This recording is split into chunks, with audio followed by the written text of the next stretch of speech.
I guess I didn't swag enough. Stupid fruity pebble chain. We bag enough. I guess I didn't swag enough. Stupid fruity pebble chain. We bag enough. Poppin' tan model BC couldn't brag enough. Poppin' tan model BC couldn't brag enough. Poppin' tan model BC couldn't brag enough. Poppin' tan model BC couldn't brag enough.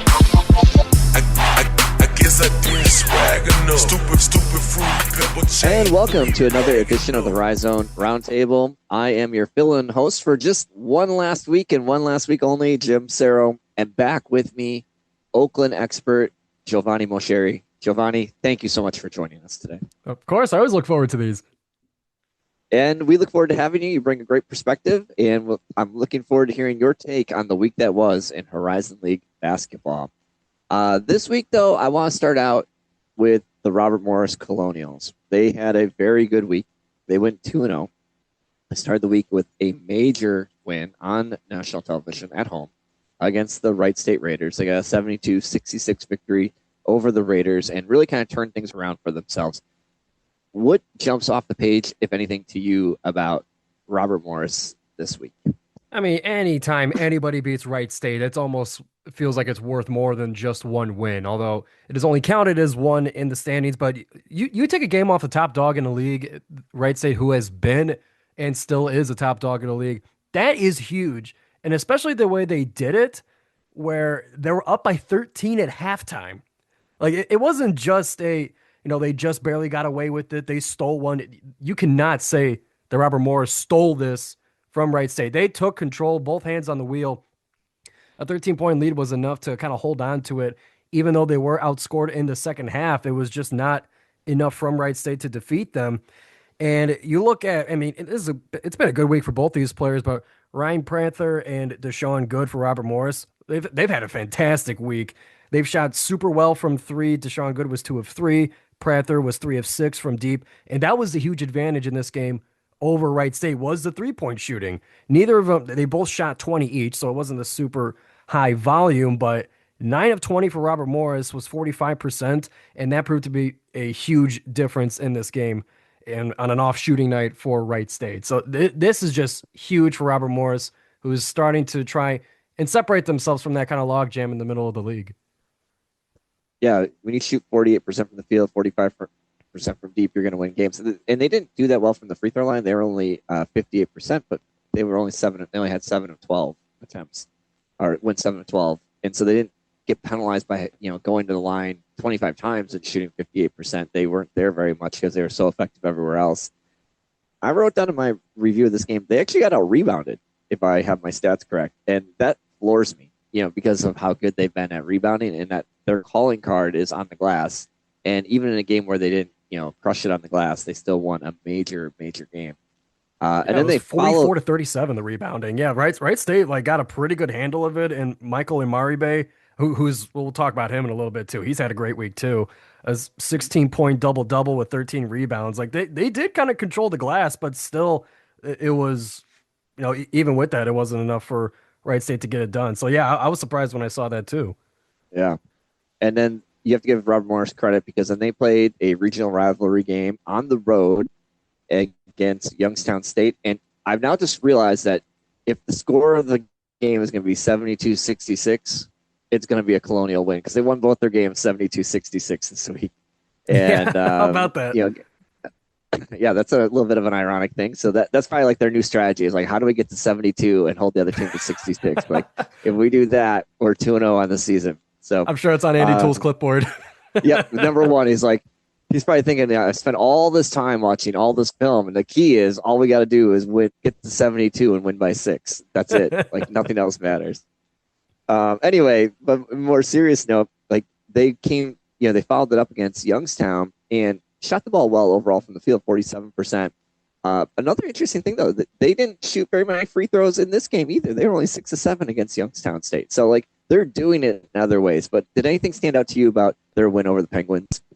Yeah, I mean, more to the Penguins side of things. They just love losing these close games. I swear, every time I happen to watch them, and I know they've had a couple of wins since last time I was here, but I had a chance because I had the score popped up on my phone that the game was close towards the end of it. So I was able to watch like the last minute of the game, and Youngstown State just loves losing in the final minute of a game because I mean, and I'll also give it credit to Robert Morris, obviously. Deshaun Good at the end of the game with 50 seconds left at the top of the key drills a three to put it at a 5-point game with 50 seconds left. So that was kind of the kill shot for that game, even though it kind of continued to be close throughout. But it was a great play by Robert Morris. But Youngstown State, like they didn't foul for like they wasted like 15 seconds after that shot was made. They give up an and one to put the game at 6 points with 18 seconds left. And then even with a miracle chance, Youngstown State, when they were down by 5 or were down by 6, had an and one opportunity and had one of their best free throw shooters on the line to make it a one possession game. And they couldn't even make the free throw to make it close with 5 seconds left. Every time I happen to watch Youngstown State, and I'm sorry to the Penguin fans who are I'm kind of dogpiling on, but it's just they just cannot win a close game like this. And Robert Morris is able to take advantage of it. And Deshaun Good also with another great game, 24 points, and he was 3 of 4 from deep, 7 rebounds, an assist, block, and a steal. Like he's very impressive. I was very impressed with Deshaun Good this week. Now, Giovanni, ask you a totally off the wall question here. Are your background, your heritage, are you Italian by background? How can you tell? Yes, 100%. Because I love your confidence to say this team loves to lose games late, knowing that their next game is against your team, Oakland, and you're putting the announcer Jenks front and center. I love the swagger, Giovanni. I just do. I have to give it to you. So I would never have the balls to do that. But you, my friend, thank you. Thank you. This is why we have you on. You bring it. I wear it on my sleeve, Jim. But you hit on a lot of great points in terms of how those, how the anatomy of the game and what they could have done. And when you think about this week for Youngstown, I mean, they went to Fort Wayne and blew the doors off the Mastodons, just absolutely crushed them. And they did that 16 of 28 on threes for 57%. They're plus 12 on the glass. They were 19 and 25 on 2-pointers. Like they just didn't miss. And then they followed that up with a terrible shooting game, got out rebounded, and they were 6-8 from the free throw line. So, again, hardly any free throws shot in this game. But to your point, they missed one when it really mattered. And so just a tough look for the Penguins, who had a 1-1 week. Yeah, and if you want to shift gears to Purdue Fort Wayne in here, it was this week was very apparent, at least like in these couple of games especially. It's been an issue all season long, but they don't have an inside presence. And it's a shame because they have such a talented team otherwise, but especially against Youngstown State, they're like you said, out rebounded, and there wasn't even a lot of rebounds to go around, 30-18. And when they played Wright State as well, that was also very apparent. And just for Purdue Fort Wayne, it's been a tough stretch so far, and I think that's been that same Achilles heel they've had all season, but it's just especially been shown in this past 2 games. Yeah, and they for the Mastodons, when they played Youngstown and got blown out at home, they did not shoot very well from deep. And so, a team that relies not necessarily only on 3-pointers, but just when you have that many guards and then you have a big stretch, forward like Max Nelson, you're by design, you're going to put up, a decent amount of 3-pointers. So you got to hit more than 5 out of 19 on threes. And then, the other thing that they ran into, obviously they weren't shooting the ball very well, so it affects the assist total, but they had 24 baskets, only 6 assists. So a quarter of their baskets were assisted. And so that tells you either guys weren't making the wide open shots or they had a little bit too much shake and bake to their game, a little bit too much one-on-one game going where they couldn't, they weren't getting the easy looks that are needed to kind of put a team over the hump. But a 29-point home loss. And then for Purdue Fort Wayne, they went to Wright State and followed that up with a 5-point loss, but one in which they were down double digits early and really fought back. Did you catch any of that that standalone game with Wright State last night on Saturday night? I did, yeah. I was able to watch most of it actually, and it was just Wright State jumped on them really, really early, and it looked like, I mean, the whole game long, it looked like Wright State was in just 2 hands on the wheel, total control at home against the third place team. I mean, and it's a huge game for the standings. They would finish the first half up by 14. And then miraculously in the second half, the engine just stalls for Wright State, allowing a 19-3 run for Fort Wayne. They would end up getting the lead with 12 and a half left. And from there, it would kind of go back and forth. But as the game kind of went on, Wright State was able to wake up and they were able to make some of their threes. Callahan and Kellen Pickett started making some of those threes to regain control of the game. And the whole time, I was especially watching Michael Imaribe, who I mentioned before. He had another double double, both points and rebounds higher than their previous game. He had 19 points and 16 rebounds, was 6 of 7 from the field, and he was great from or he had many opportunities at the stripe too. He was 7 of 12. So that was another thing where even though Wright State was able to turn on the 3-point shooting when it mattered, but that presence inside was huge all game long. So that's what kind of led to Wright State being able to regain control of it and therefore regain control of the top seed. Yeah. And what stood out to me about Wright State in this game, teams talk about being the first to the floor or playing hungry, but Wright State, their effort level, the way they played hard as hell. Every dude's diving on the floor, going after balls. I mean, whether it's Pangonis or Pickett or any of their guards. I mean, it was a team, even though they're in first place, they looked hungry to me. They looked like a team that's like, we are going to finish this thing off this season. And I was super impressed with the effort level that Wright State played at. And if you're going to, try to beat Wright State, you got to beat them, not just on the glass, not just shooting, but in that man-to-man, who wants the ball more, who's going to do what it takes to get the ball. And I was super impressed watching Wright State in this game, even though they blew a 17-point lead, and they did out-rebound them by 15, but the thing that stood out to me is the mop guy at the Nutter Center needs an overtime pay. He was working, whoever that dude is, he needs to get paid more because he had a lot of work to do. And I love watching basketball like that where, no regard for, their body. And, I didn't see much of the game against Robert Morris for Wright State, but you can boil it down to as simple as they were 35% overall and 25% from deep. You're not going to win a 6-point game when you shoot terribly. And they corrected that with just flat out desire on Saturday against the Mastodons.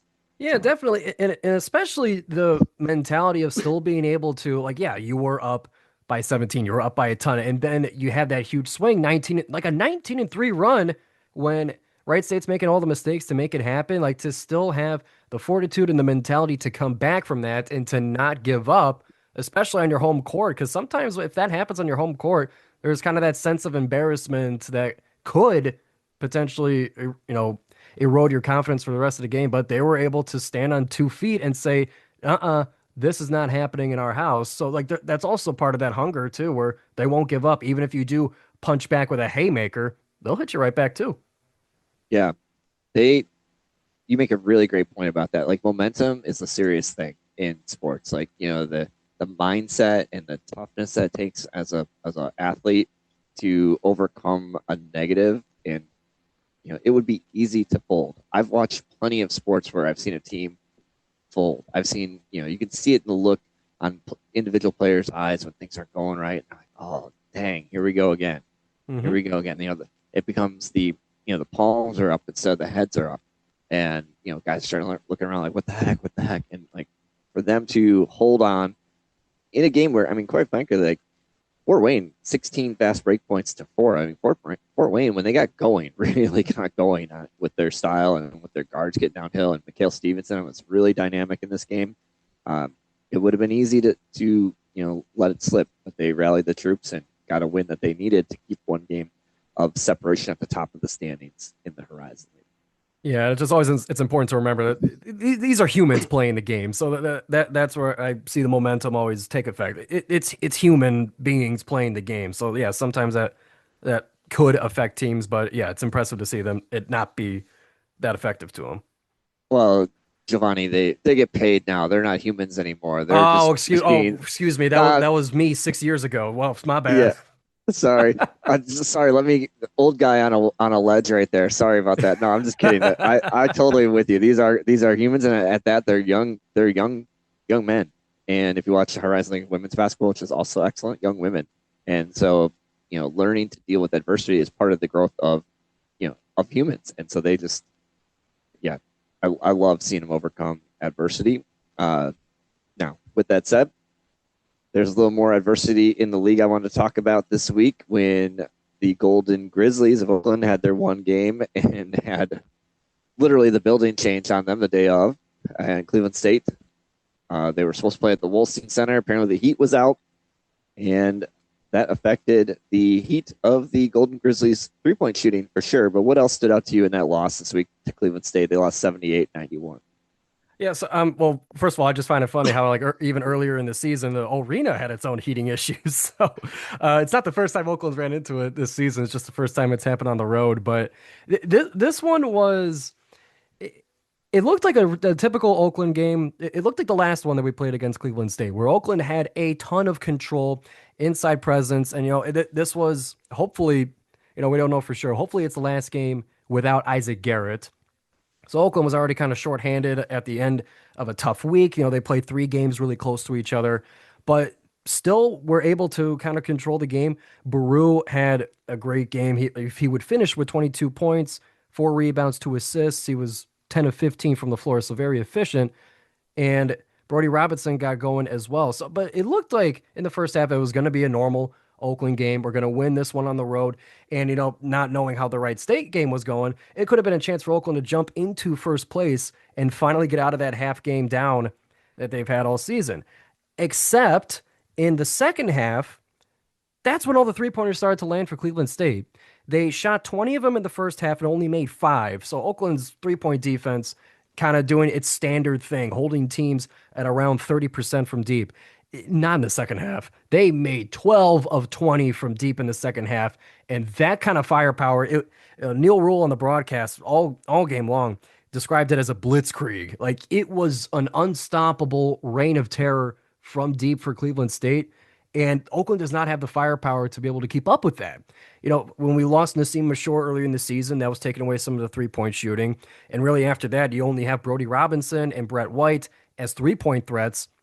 Otherwise, you're not getting it from really anywhere else. And Oakland doesn't take a lot of threes either. So it was just a kind of scoring Oakland could not keep up with, and they could not stop. And they would just end up winning this 91-78, a huge, huge win. And now Cleveland State has won 5 in a row. But even with all that being said, Campy at the post game was as cool as a cucumber about it. It was one of those games where it's Horizon League basketball. You just got to give the other team credit. They played better.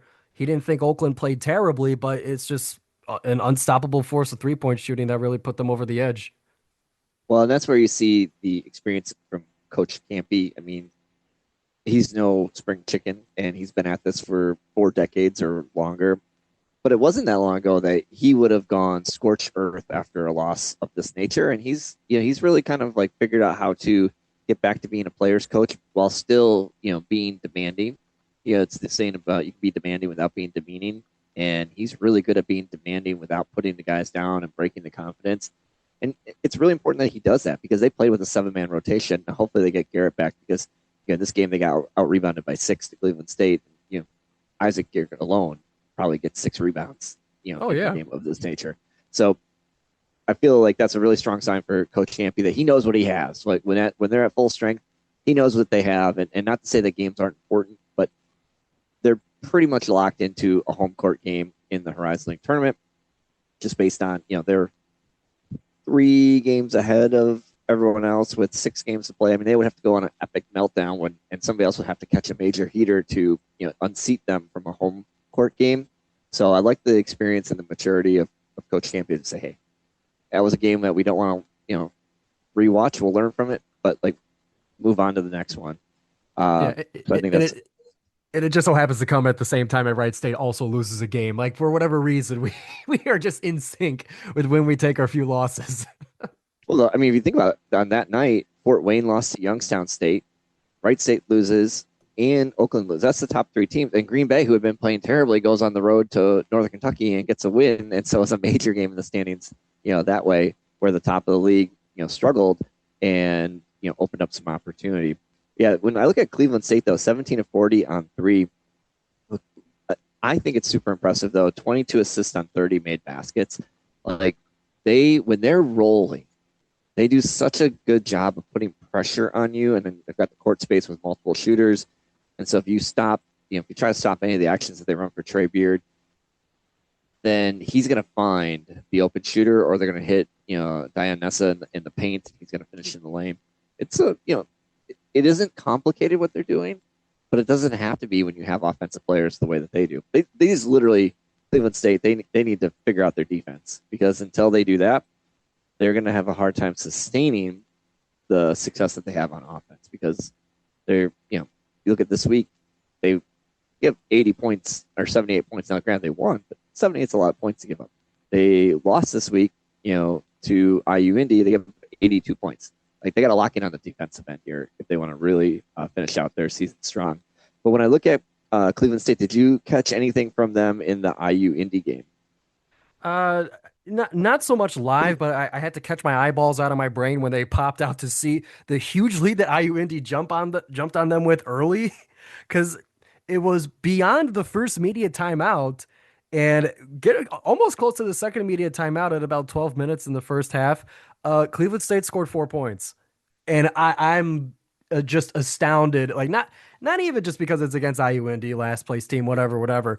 But you go 8 minutes and you open up with 4 points. Like, it was just shocking to me with how that first half went. And taking a look at the game, after the fact, that was simply just too much to overcome. And especially on an off shooting night, and that's also something with Cleveland State. Not only is their defense something that needs to be improved, but they live and die by the three. If they don't make their threes, like the case against IU Indy, where they only shot 23% from deep, then they're dead in the water. They cannot find another way to win, is what I'm seeing from them. Meanwhile, you got IU Indy, who shot 43.5% from deep, and that seemed to have been the biggest difference. Advantage in points in the paint as well. But you get out to a 22-4 lead in the first 8 minutes. Good luck trying to come back against anybody in this league with that. Yeah. And you think about, for Cleveland State, not only were they 23% on threes, but they took 60 field goal attempts in the game. 35 of them were from three, and they only hit 8 of those 35. I don't need to have a college degree to know that that's not going to be additive to winning. That you are digging yourself a hole if you aren't overcoming, or can't shoot the ball straight. Because if you're getting 35 looks, you clearly are getting some decent looks that the coach is greenlighting those, and so just ice cold shooting. The other big thing for IU Indy this week, though, we saw their leading scorer come back. Kyler DiAgostino is back, and IU Indy's been all over the board this year. They started out really terribly, then they got competitive but couldn't seal a deal. Then they broke through and got a couple wins, and then kind of lost their way. DiAgostino got hurt, so I don't know what we're going to see from them going forward. But I know having your leading scorer back can't hurt anything.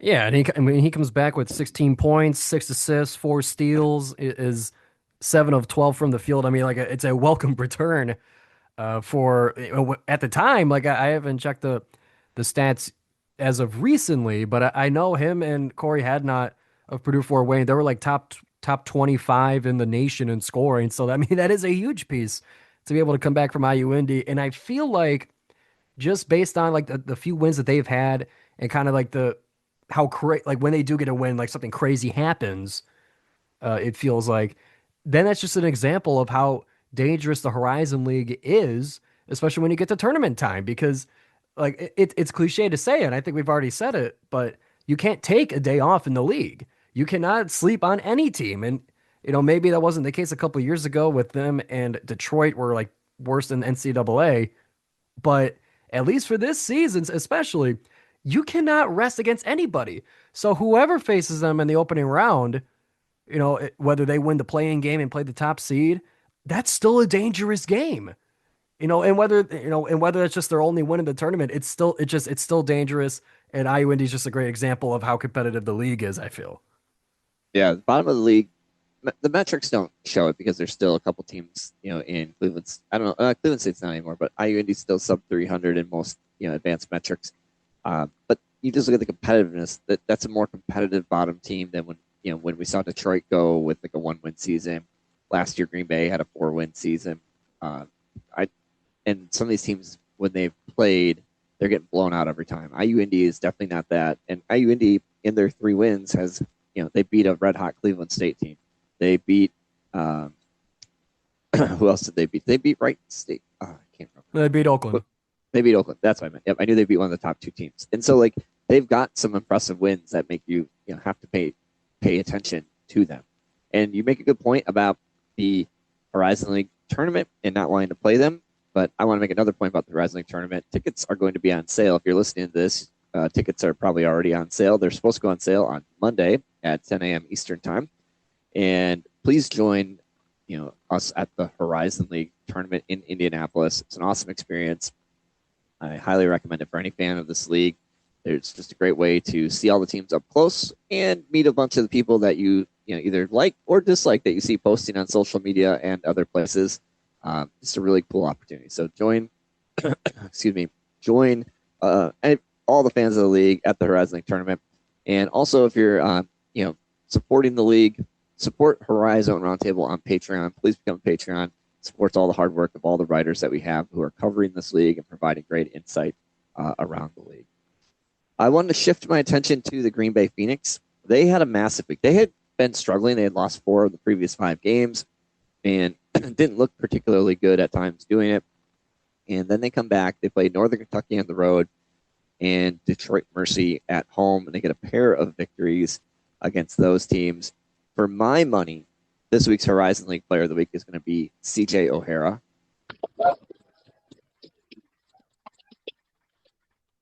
CJ had big games in both games and was instrumental in helping them win at Northern Kentucky. And again, against Detroit, he didn't even shoot that well. He was at the rim constantly. He, I think, got physically assaulted multiple times with no call. I think he filed a police report after the game. It was so bad. But I kid around.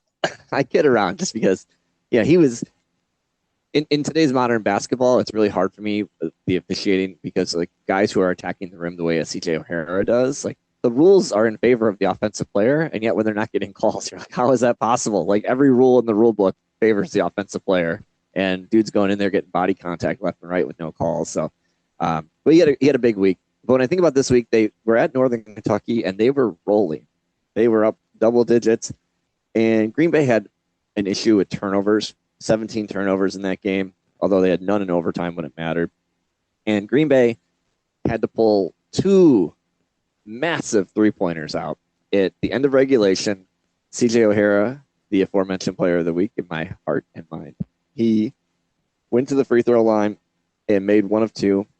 And the miss on the second got tipped out by Northern Kentucky. Green Bay runs an inbound play, and they hit Marcus Hall for 3 to tie the game and basically help force overtime. And then in overtime, they are tied 84-84 with less than 10 seconds left. They do not call a timeout and just run a play. And it was really like, you can tell Green Bay offensively they have their stuff together. Like, for everything people want to say about it's Doug Gottlieb and he's a radio guy or he's a this or he's a that, they have their stuff together on offense because they ran the Marcus Hall play was not out of a timeout, and the game-winning 3 was also not out of a timeout. And they had a really sweet play where Justin Allen comes up and instead of setting the screen, goes to the screen. He runs all the way around, gets a back screen to be open in the post. And then Marcus Hall comes up and then does set a screen, and both Dozier and somebody else go with Hall for a second. And it's the old Mark Jackson saying from NBA basketball, hand down, man down. Preston Ringer saw a slight opening and just after having a very difficult offensive game, buries the game-winning 3 with like less than a second left in the game. So huge win for the Phoenix, 87-84 in overtime. Did you catch anything from that Northern Kentucky game? Yeah, I mean the last second 3-point shots, and I also want to mention the fact that there wasn't timeouts really called for these plays to be run on the fly. That I will say, and maybe I lean more towards the Doug Gottlieb as a radio guy kind of thing, but I mean that's only in my passionate moments. But to have that level of trust in your team to be able to make those game tying, game winning plays on the fly when the pressure's on. When it is against a huge opponent in Northern Kentucky, I know they've been on a rough stretch lately, but that is a huge level of trust that shows between Gottlieb and his team. So I will give credit to that, and to be able to actually just make the shots. That is also, it takes nerves of steel for Marcus Hall and Preston Rudinger to be able to pull that off. But on the Northern Kentucky side of things, I mean, that this has just been a really rough stretch for them since the last time I saw them. Last time I was on here, if my memory serves me, they were up in the top five of the league. Somewhat leading that log jam in the middle of it behind, at the time behind Purdue Fort Wayne. Um, and since then, it just seems like the wheels have come off for them. And to have a game like that in overtime, like it's you see it as a great win for Green Bay, but it's also a tough loss for Northern Kentucky because they could have been able to kind of stop the ship from sinking this late into the season, but they just weren't able to put a stop to it. So huge credit for Green Bay in that one. And, I'm sure we'll talk about it in a second here, but their game against Detroit Mercy, there wasn't a ton to take away from that. And other than they just had the lead, they kept it, and they just cruised away with it. Yeah, they tried to blow their lead there. They had an 18-point lead. It got cut down to 4 once Detroit started to get some things figured out. And that's where, like in the first half, neither team could get a foul call. And like, I'm not a big fan of, bruising basketball. I think that, like for a certain level, like that's old school basketball, the early 1990s with like the Detroit Pistons. That's how they played. And, it's a style of basketball. I don't necessarily love when the game is called that way, but it was called that way for both teams. So in the second half, Green Bay lost their way a little bit because the game was, at one point, the fouls were 7-2. Detroit was in the bonus. Green Bay attacking the rim. If you watch Green Bay play, their whole thing is getting, guys back cutting to the hoop and attacking the rim. They were doing all that, and it was kind of a little bit, inequitable.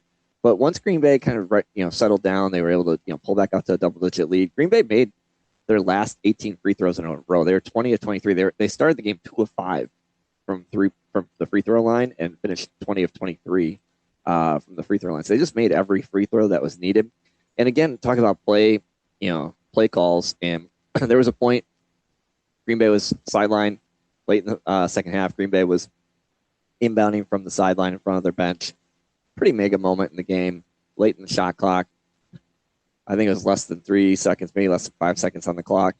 Doug called a play. He called winner, which is Brad Stevens' play, but they had their own twist on it. Instead of running it the traditional way for a 3 at the top, Marcus got the inbound pass and drove baseline. And he put up a floater. I don't think he made it, but the point was they were able to execute a play perfectly, and then his miss was tipped back in, I believe, by Caden Wilkins on that one. And so they really have their stuff together on offense. Like, I don't care that they don't necessarily have the most talented or long team. They have a team that offensively can execute. Now, the challenge that they run into is because they have focused more on skill and basketball IQ on the court. Some of their longer, more athletic guys who are a little less skilled don't play, but those guys can defend a hell of a lot better than some of the guys that they do play. So they're really having to figure out, like, guys are having to push themselves. Marcus Hall is a good example. Like, Marcus Hall is a not star player in this league, but a very good player in this league, a very good scorer in this league. He has to defend at a high level. He did against Detroit Mercy. Detroit Mercy had Jeter, Maiden, and Callum Bay, and I think those guys went 1 for 10 in the paint.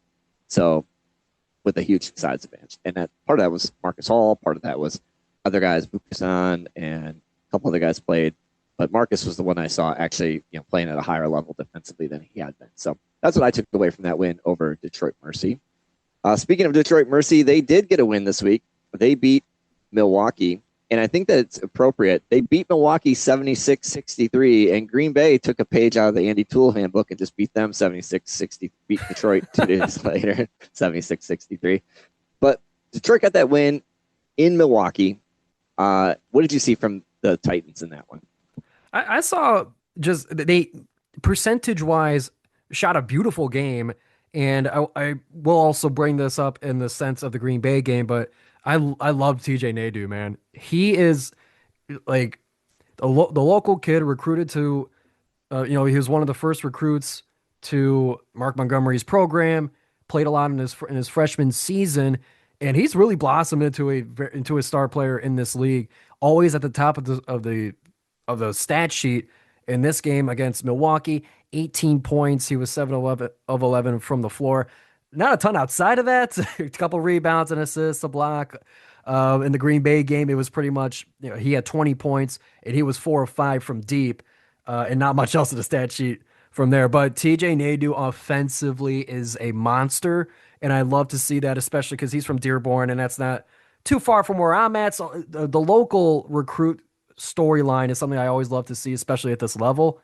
And so he jumps out to me right away. And I know he got a long interview at the post game press conference too on the broadcast.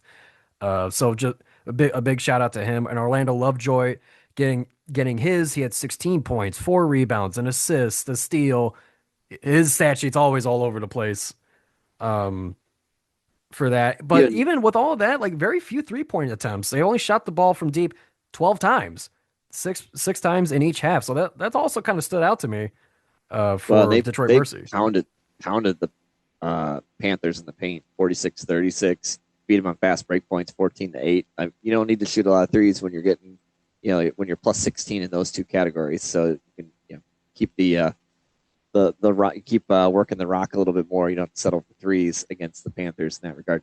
When you're talking about Nadeau, he's a deceptive player because he's not like the most athletic guy. He has good size. Like when you see him, he looks big enough and strong enough.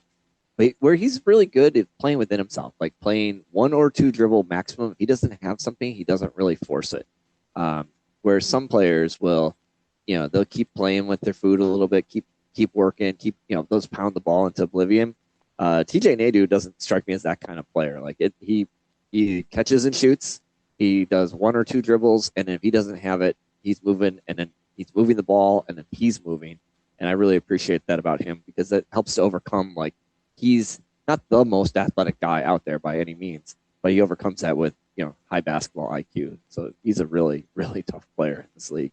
Yeah, it's awesome to see. that takes maturity to be able to, because I can see that sometimes where it's like certain players, they have that hunger to score, they have that, in some ways you could say an ego where they have to make it, they have to find a way, and that makes them stall and wait for the perfect shot. But it takes maturity, and especially for a sophomore, to be able to say, nope, I don't have it. There is a better play out there for someone else. Let me dish it.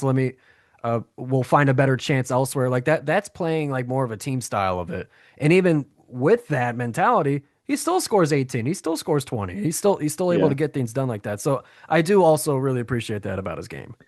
Yeah, and he stands out the most in that regard. Like against Green Bay, Detroit only had 11 assists versus 13 turnovers. So you think about all the baskets they made, only 11 were assisted. And some of that comes from like the way that they play. Like Orlando Lovejoy is not a 3-point shooter, but he's really good at kind of probing the paint and finishing. That he's got the middies going. He had a couple he had one like he dribbled in, spun around, then he got to a jump stop, then he just stepped through and finished on the right box. But that's all like him just one-on-one making that happen. Whereas Nadeau is the opposite. So I think those guys maybe complement each other very nicely. But overall, overall, Detroit, when they're sharing the rock, they're really good.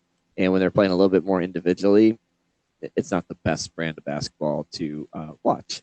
Milwaukee, though, I mean, when you look at this game from Milwaukee against Detroit, couldn't shoot 4 of 20 from deep, -6 on the glass, never led at home.